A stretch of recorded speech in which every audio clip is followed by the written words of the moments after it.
great miracles that Muslims are bound to believe in, according to the Islamic tradition.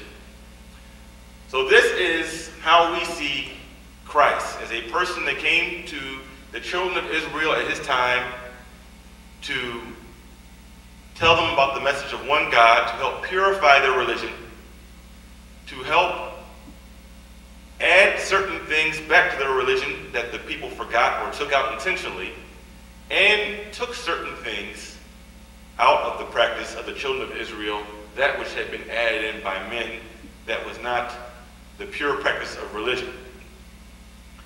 This is how we see Christ.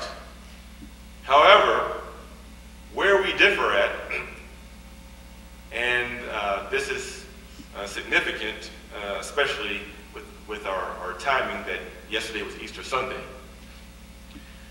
One, that in the Islamic belief, we believe that God has no partners and associates, and he had no children, or we don't refer to human beings as children of God, even in a symbolic sense. Therefore, Muslims do not refer to Jesus as being Son of God. 2, Muslims do not believe in the concept of original sin as Christians do, thus does not necessitate Jesus' sacrifice of his blood for the sins of mankind.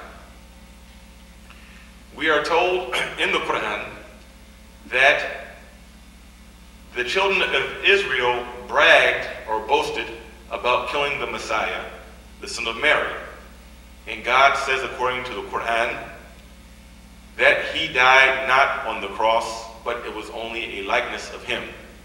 This is the story in the Quran. There are certain obscure Gospels, the Apocrypha, one being Gospel of Barnabas, which gives a similar story and purports that it was actually Judas who was the one who was made to resemble Christ, and he was the one that was crucified for his treachery. Muslims do not believe in the crucifixion, not only because of this verse, but for 2 other philosophical reasons. And then I will move to the next topic so you can better understand why we don't believe in the crucifixion of Christ. One, it is the philosophical belief of Muslims that when Abraham was bidden to sacrifice his son, and that God gave him a ransom, meaning a ram, that he did not have to sacrifice his son, that this was a message to human beings from the time of Abraham until this world comes to its conclusion, that God is in no need of the sacrifice, of the human sacrifice of a human being to atone for the sins of a society, human beings, or to prove one's piety or righteousness. And we understand that the history of humanity, that there are many civilizations that would use human sacrifices to gain favor with God or to atone for what they believe a collective sin. If some type of calamity fell upon a society, that there would be a human sacrifice. So we believe that, one, that this was a sign for the rest of time that God is in no need of the shedding of blood or a human sacrifice to atone for the sins and transgressions of human beings. 2, it is a teaching of Prophet Muhammad, the last prophet of Islam, that it is better to free a guilty person than to punish an innocent person. I will repeat, it is better to free a guilty person than to punish an innocent person. Therefore, we believe that it would be outside of God's justice to punish or to sacrifice or to murder an innocent, sinless human being for the sins and the crimes of corrupt people and criminals. This would be outside of God's justice, according to this philosophy. So again, we Muslims do believe in Jesus. We don't worship Jesus. We worship God alone. But we hold him in very high esteem. And he is a man who is worthy of love and respect for all Muslims. And to disrespect Jesus or to not love Jesus takes one outside of Islam. To deny Jesus takes one outside of proper belief in Islam. 3, that Arab and Muslim are synonymous.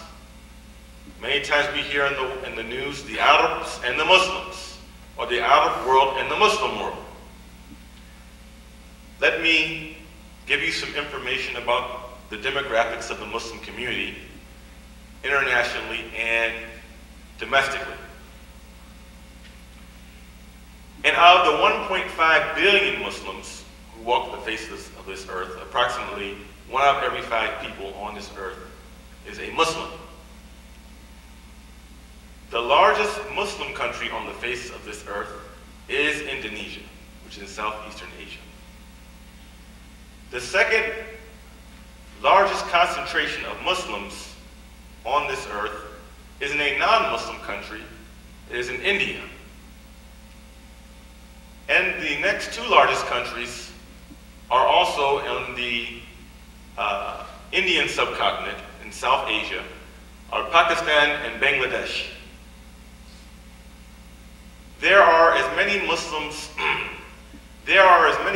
in China as which populates the west coast of the United States of America.